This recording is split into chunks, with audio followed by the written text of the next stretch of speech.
ایسا نبی کوئی نہیں آیا جس کا تذکرہ تورات میں ہو، جس کا تذکرہ انجیل میں ہو، جس کا تذکرہ زبور میں ہو، جس کا تذکرہ زردشتی مذہب میں ہو، جس کا تذکرہ جین مذہب کی کتابوں میں ہو، جس کا تذکرہ بودھ مذہب کی کتابوں میں ہو، جس کا تذکرہ ویدوں میں ہو، جس کا تذکرہ اپنشدوں میں ہو، جس کا تذکرہ پرانوں میں ہو، جس کا تذکرہ سنہتاؤں میں ہو۔ ایسا کوئی نبی نہیں آیا۔ بڑے ہی خوش نصیب ہیں وہ لوگ جو اللہ کے رسول محمد مصطفیٰ صلی اللہ علیہ وسلم کے پیروکار ہوئے۔ بڑے ہی خوش بخت ہیں وہ لوگ جنہوں نے آپ کے قدموں تلے اپنی زندگی نثار کر دی، نچھاور کر دی۔ بڑے خوش نصیب ہیں وہ لوگ جنہوں نے سنت نبویہ علیہ الصلاۃ والسلام علی صاحبہ الصلاۃ والسلام پر زندگی نثار کر دی۔ کیونکہ میں نے کہا کہ انبیاء تو بہت آئے لیکن محمد سے کوئی نہیں آیا۔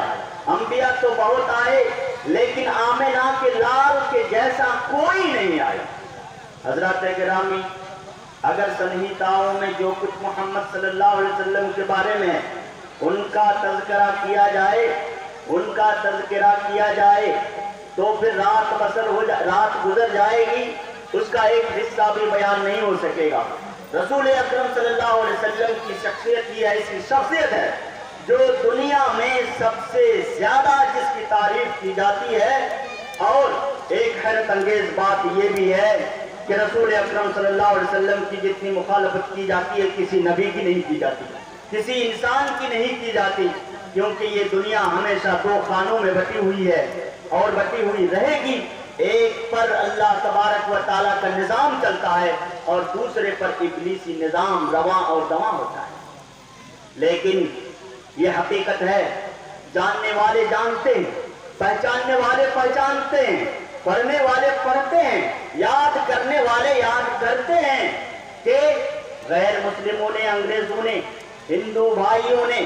اور دیگر لوگوں نے بھی ہمارے رسول صلی اللہ علیہ وسلم کی ایسی تعریف کی ہے کہ کوئی مسلمان بھی ویسی تعریف نہیں کر سکتا۔ دیکھیے جنم ساتھی ولایتی والی صفحہ نمبر 168 میں گرو نانک، سکھوں کے گرو، سب سے بڑے گرو نانک کہتے ہیں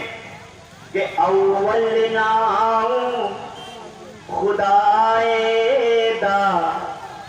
اول نام خدائے دا،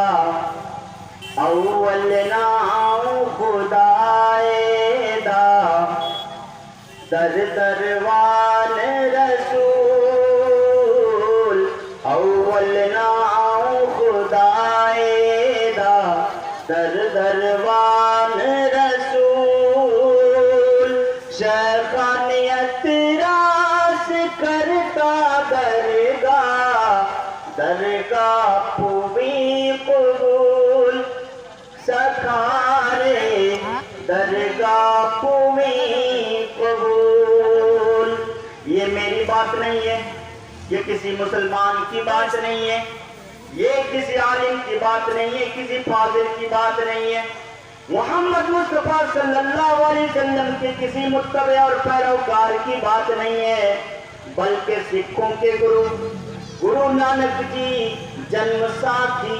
ولایت والی صفحہ نمبر 168 میں فرماتے ہیں کہ اگر محمد صلی اللہ علیہ وسلم کی کوئی اتباع نہیں کرے گا، اگر محمد صلی اللہ علیہ وسلم کی پیروی نہیں کرے گا، ان کی سنت پر عمل پیرا نہیں ہوگا، ان کی لائی ہوئی کتاب پر نہیں چلے گا، ان کی سنت کو نہیں مانے گا، تو قسم لے لو مجھ سے رب کائنات کی قسم،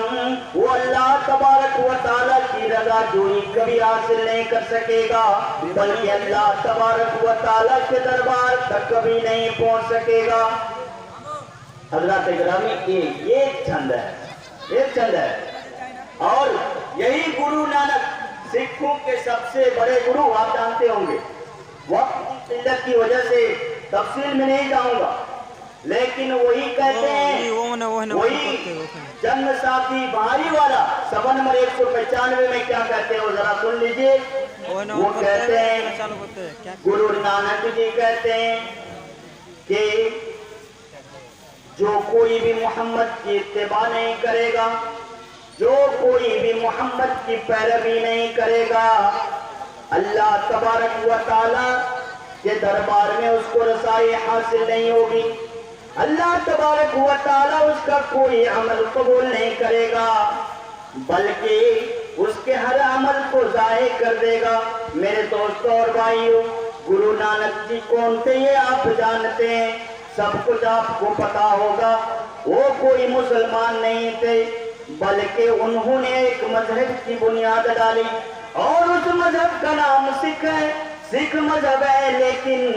उसी मजहब की किताब में सफा नंबर 195 में खुद गुरु नानक जी ने कहा है कि मोहम्मद की इत्तिबा के बगैर कोई भी उनकी शफाअत नहीं पाएगा, और जो मोहम्मद की शफाअत नहीं पाएगा वो जन्नत का द्वार तक नहीं देख सकता।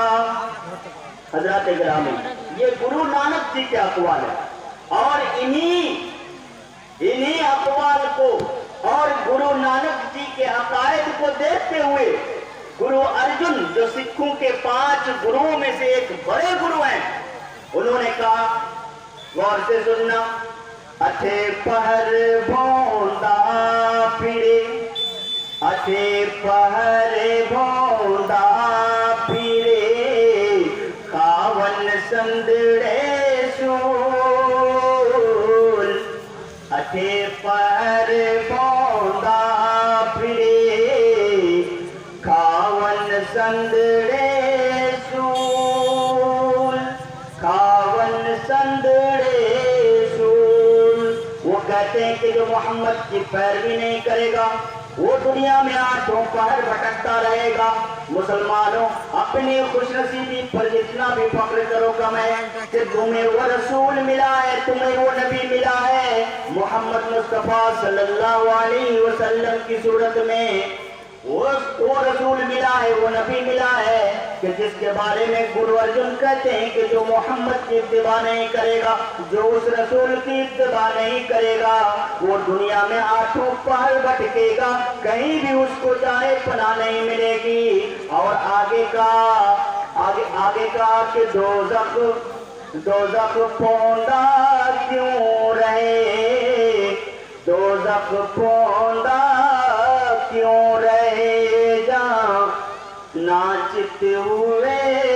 रसूल। क्या और वो मरने के बाद जहन्नम के सिवा कोई जगह नहीं पा सकेगा। लेकिन मुसलमानों, जरा दिल पे हाथ रख के सोचना और बताना कि तुम अल्लाह के रसूल सल्लल्लाहु अलैहि वसल्लम की सीरत के बारे में दिन भर में कितना पढ़ते हो, रसूल अकरम सल्लल्लाहु अलैहि वसल्लम की सुन्नत के बारे में कितना पढ़ते हो, रसूल अकरम सल्लल्लाहु अलैहि वसल्लम की सुन्नत पर कितना अमल करते हो। हज़रत गिरामी, सोचने की बात है कि जो लोग इस्लाम के नहीं थे, जो मुसलमानों के नहीं थे, उन्होंने तुम्हारे रसूल का इतराफ किया है, उनकी अजमत और अहमियत का इतराफ किया है। लेकिन हमको और आपको खुद ही अपने रसूल की अजमत का और अहमियत का कोई इतराफ नहीं है। अगर इतराफ होता, रसूल अकरम सल्लल्लाहु अलैहि वसल्लम की सुन्नत पे अमल भी होता, आपके जरिए, हमारे जरिए, हमारे माता पिता के जरिए। लेकिन दुनिया के मुसलमानों ने रसूल अकरम सल्लल्लाहु अलैहि वसल्लम को भुला दिया, बिल्कुल भुला दिया। सीरत के बारे में कोई सोचता भी नहीं है। ताज्जुब की बात है कि हिंदू भाइयों तक मोहम्मद मुस्तफा सल्लल्लाहु अलैहि वसल्लम की बात हम सिर्फ 5% पहुंचा सकें, और यही वजह है कि हिंदू भाइयों की तरफ से अल्लाह के रसूल सल्लल्लाहु अलैहि वसल्लम पर ऐसी बातें इंटरनेट पे कही जाती हैं कि जिनको पढ़ने के बाद गुस्से से रोंगटे तो खड़े हो जाते हैं, लेकिन हम कुछ कर नहीं सकते, बेबस हैं, क्योंकि मुसलमानों को कुछ पता ही नहीं इन सब चीजों के बारे में। इन सब चीजों के बारे में कुछ भी नहीं पता है अल्लाह के रसूल सल्लल्लाहु अलैहि वसल्लम के बारे में। ये सोचने की और बड़े अफसोस की बात है कि दूसरे तो हमारे रसूल की तारीफ करें, लेकिन हम खुद उनकी सुन्नत को बालाए ताक रख दें, ताकों में सजा कर रखते हैं, कुरान को और सुन्नत को। हज़रात गिरामी,